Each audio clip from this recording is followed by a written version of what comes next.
వేధింపులే కారణమంటూ Visakha Narayana college దగ్గర SFI ఆందోళనకు దిగింది. పరదేశీపాలెం నారాయణ కాలేజ్లో ఇంటర్ చదువుతున్న కోన చంద్రవంశీ అనే విద్యార్థి కాలేజీ 5వ అంతస్తు నుంచి దూకి ఆత్మహత్య చేసుకున్నాడు. లెక్చరర్ మందలించడం వల్లనే ఈ నిర్ణయం తీసుకున్నాడని చెబుతున్నారు. దీంతో నారాయణ కాలేజ్ గుర్తింపు రద్దు చేయాలని డిమాండ్ చేస్తూ ఎస్ఎఫ్ఐ కార్యకర్తలు ఆందోళన చేపట్టారు. పోలీసులు ఆందోళనకారులను అదుపులోకి తీసుకున్నారు.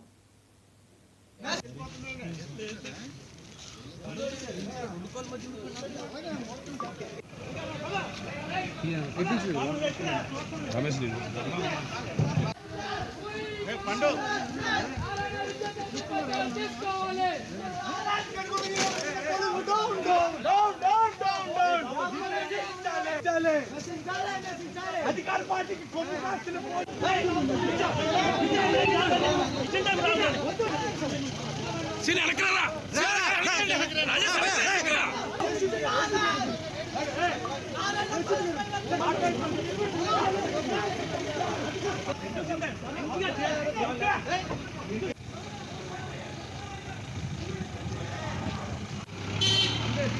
పరదేశపాలెం దగ్గర ఉన్నటువంటి నారాయణ కాలేజీలో చంద్రవంశీ అనే విద్యార్థి ఈ మధ్యకాలంలో పడిపోయి హ్యాండ్ ఫ్రాక్చర్ అవ్వడం జరిగింది.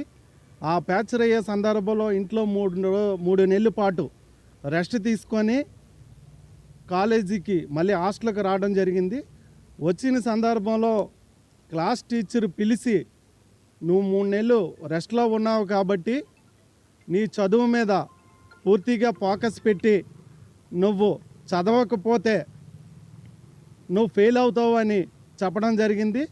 ఆ చెప్పడం వల్ల అబ్బాయి మనస్తాపానికి గురయ్యి నేను ఫెయిల్ అయిపోతాను అని మనసులో పెట్టుకొని ఈరోజు నారాయణ కాలేజీ 5వ అంతస్తు నుంచి దూకి మరణించడం జరిగింది.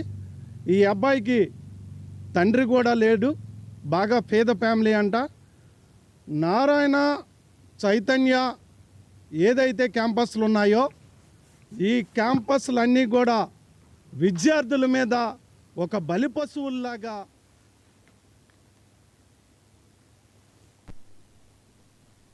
చిలుకూరు బాలాజీ ఆలయంలో ప్రధాన ఆలయ అర్చకులు